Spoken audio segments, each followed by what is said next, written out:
Are you connecting all the dots on the journey to your inner wisdom? Are you looking for a fresh perspective on the messages you've been asking for? So, who doesn't want to be happier, healthier, wealthier, and wiser, and be able to make life's choices with confidence because they finally see the signs? We know you do. I'm Angela Coulter. And I'm Sarah Sieg Avignoni. We're two conscious journeyers dedicated to turning over those rocks and helping you on your personal intuitive sleuthing mission of evolution in our multi-dimensional hologram. And that includes Earth too. Yes, it does. Welcome to Solving Me, our conscious puzzle-solving podcast, where we look at the natural relation between your life experiences and their meaning in the bigger picture, from the most mundane to the most overwhelming. So what do we mean by all this? Well, have you ever thought that getting a flat tire and twisting your ankle could be related? And maybe a message about what's preventing you from getting that awesome, high-paying job you would love. Believe it or not, it's all connected. Want to know more? Come on and let's get sleuthing. See what comes up in this episode, because it might just be about you. Welcome to episode 32. Today's topic is about conversations and words, which you might say, how is that a message? Or how is that not just a blatant message? How is that not just words in a conversation being a message? So there's a difference between it being a message and being what somebody else is telling you to do.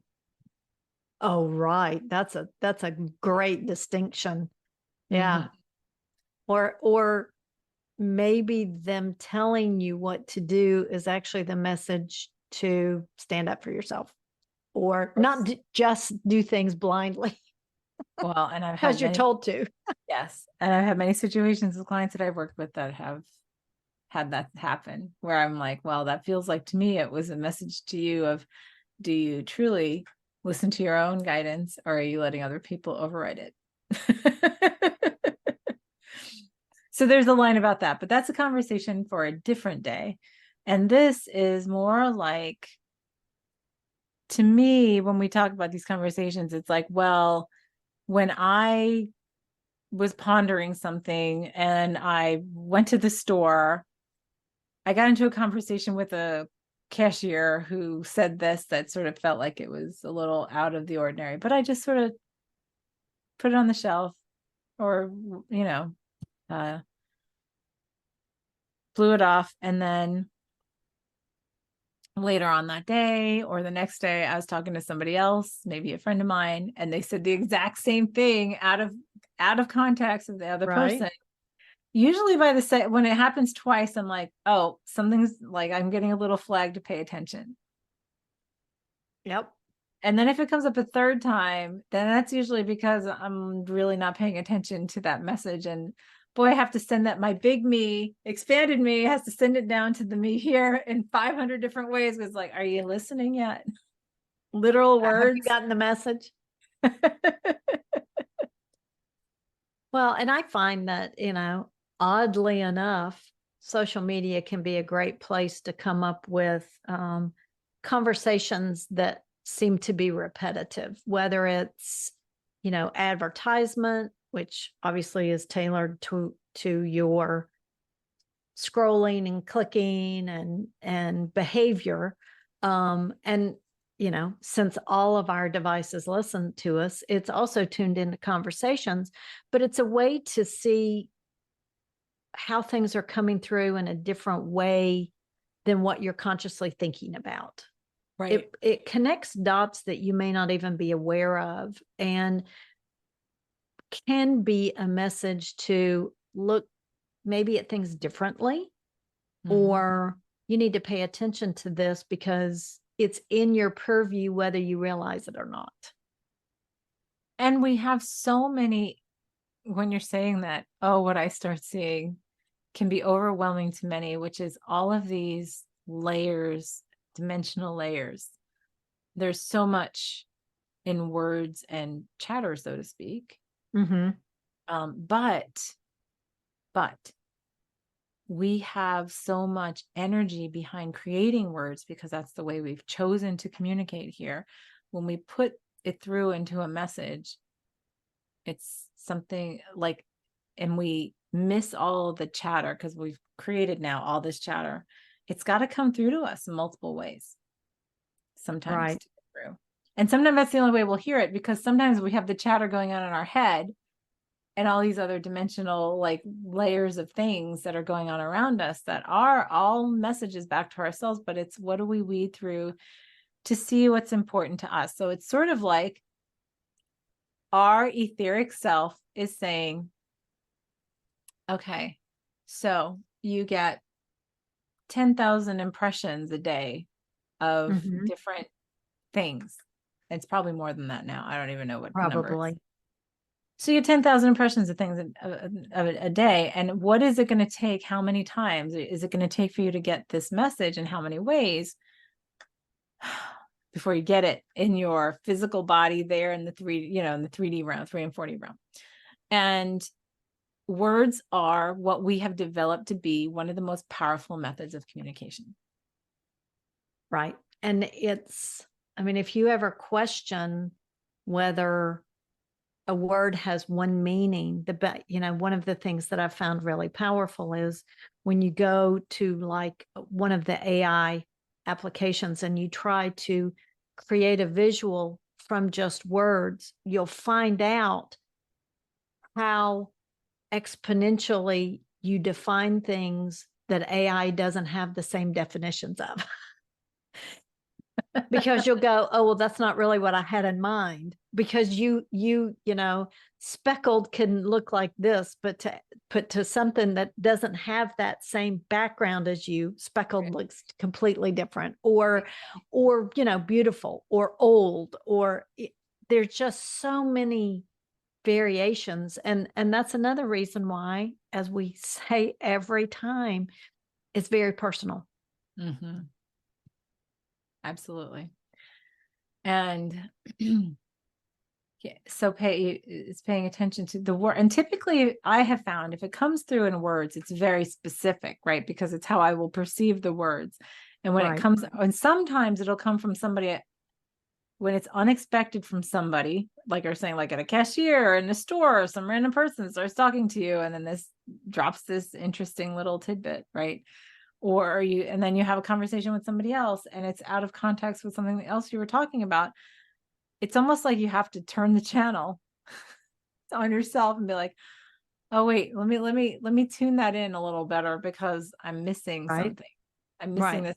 It's got to come through and being pushed through this way so that I can hear it in a way, in words, that makes it, it's almost like that's the most blatant, easiest, simple way with our egoic minds to push something through. Except, as with colors, as we did in the last episode, as with so many other things, like you're saying, it's very personal. And you have the same phrase. If you give the same phrase to two different people, you're going to get two very different responses often. At least two. Right. Well, in this situation, it means this, but if somebody said it this way, then it would mean this. Because there's tone of voice, there's inflection, there's volume. There's so many different ways that you can influence the meaning of just the simple words. Mm-hmm. Mm-hmm. But part of the key that we always talk about is when something comes in, number one is to notice that it's out of the ordinary, it's repetitive. For example, for me, like I always laugh about things like, 'cause I don't read a lot of books anymore, just because I don't. And I read them when I'm guided to. And typically it'll be this person mentions a book, this person mentions a book, and then somebody else does, or I see it on something, and then I'm like, I'm not saying on my feed, because that is just AI and database management. But sometimes it can be, hey, go check this book out. It's got something. And then sometimes I get the book and then it's like, well, where are the words that are important for me? And sometimes it's like literally one chapter, one paragraph or whatever. And then I'm done with the book. But that's following the bouncing ball. Right. Right. Well, and so for me, I guess once in meditation, I was asking a question and the word brilliance came to me. and brilliant. And I kept pondering that. And then I heard it like 3 other different places. And it was like, I had my definition of what that word meant. And I kept trying to make it make sense with what I had been, the topic I'd been focusing on in meditation. And it wasn't until I went and looked up formal definitions of it that it was like, oh, that totally makes sense now with the question that I was asking. And so it's at times a starting point versus the answer. Well, I think more times than not, it's a starting point, because words are like a final translation here from out there into here, right? It's a filter in.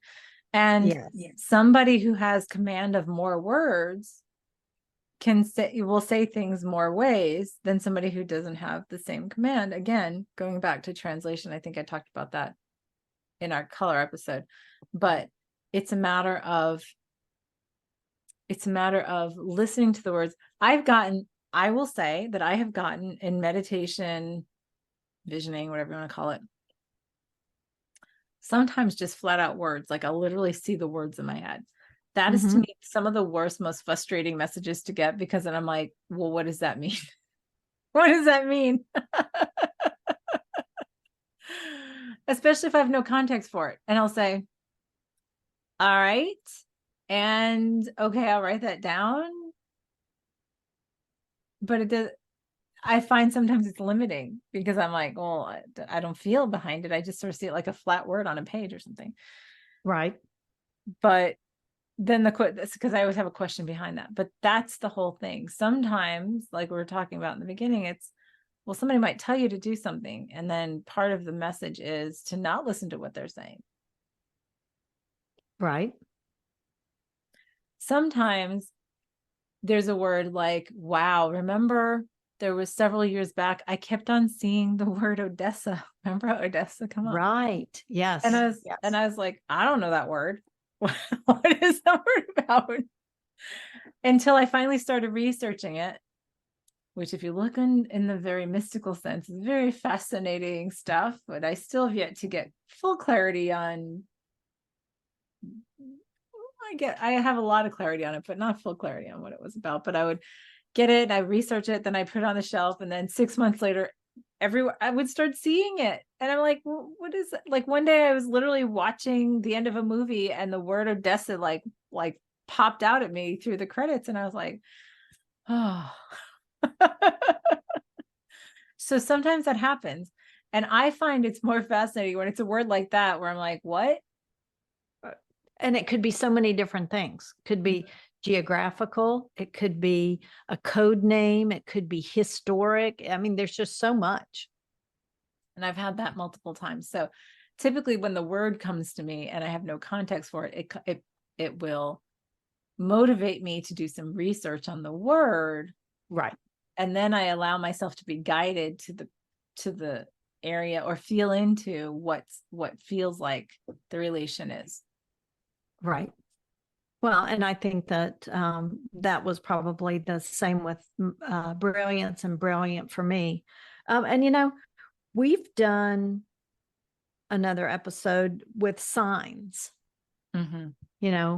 Signs are signs, signs are messages. And this ties in with that as well. Billboards, you continually see a word on a billboard, and other places. So it can tie in with, and then also, like you said, our last episode was colors, the color of the word. You can add so many different things into this. Yeah. But, is it all caps? Is it screaming at you? Is it, there's so much. What culture did it come from? What time period did the word come from? And the meanings in different time periods. Or the root of the word. Yeah, that sends us down into a rabbit hole all in itself. So see, we think words are simple, and you would come into this going, oh, what do you mean conversations and words? That's not really that important. Like, of course that's a message, because that's how we get messages. Oh yeah, there's so much more. As always, there's so much more than you think it is. Well, and when we talk about having conversations and you weigh your words and you weigh the delivery and there's body language that goes with it. I mean, these are really so multifaceted and thus individual. Mm-hmm. And this is where you can tie in also, not just conversations, but we have other episodes that we did on music. So you Right. can be hearing a song and the words from the song can hit you away. There are songs that I've known for years, decades, when all of a sudden I'll be in the car one day and I'll hear it, and one line of the song will be like jumps out at me. Uh-huh. And I'll be like, oh, I didn't hear. I don't remember this from before, or I never thought of it that way, or it never struck me before. And that's part of the words and conversations too. And then you have another conversation and a similar topic comes up that had to do with the line in the music. This is where it all starts to really tie together. And then you see a sign, like you were saying, the other episode on signs, you see a sign while you're sitting in the car and you see words there. All of that representations of the thoughts that we bring into creation here. And the limitation is the filter through which we perceive them. Exactly.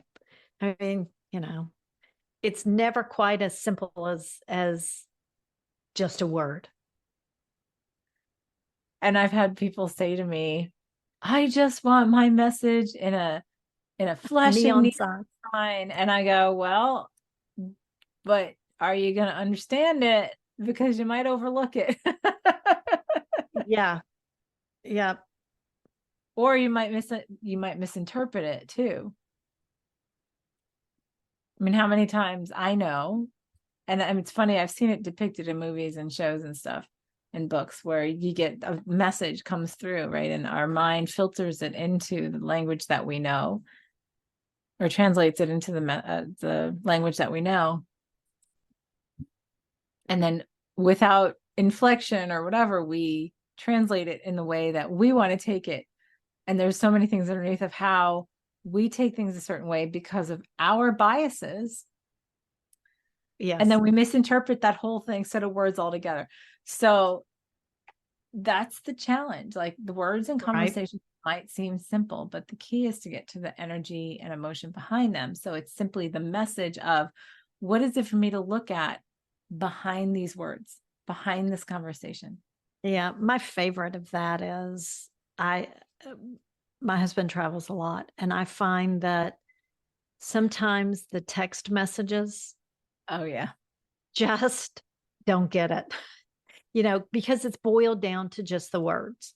Mm-hmm. And it could be misinterpreted in so many different ways that it wouldn't be had it been delivered in person, or at least verbally, versus just the flat text messages. And it really, I mean, that's a great example of it's not just the word. Mm-hmm. Yes, it's the energy behind it. So really, this is a multifaceted kind of message for us to give you messages about words here, which is words can be a message.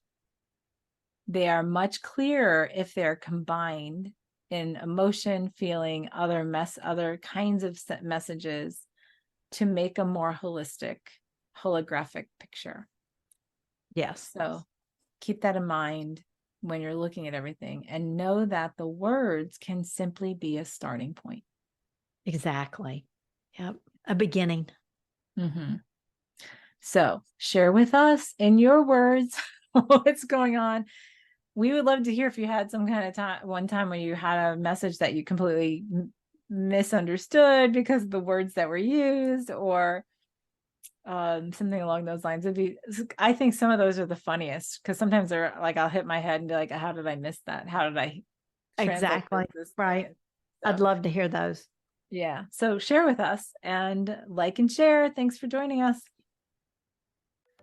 Thanks for listening to us on Solving Me. If you found this podcast helpful, make sure to subscribe so you get notice every time we post a new episode. And for a short time, we have a special bonus for you.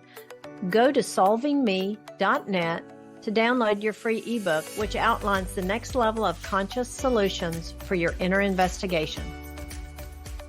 Be sure to help us spread the word. Share us with others you know who want to solve the puzzles of their everyday life through the filter of expanded consciousness and have fun doing it. One more thing. Do you have some puzzling life circumstances where you feel blocked and you'd like our take on what's going on? Send us your conscious puzzle at connect@solvingme.net, and maybe you'll be the topic of a future episode. Until next time, happy sleuthing.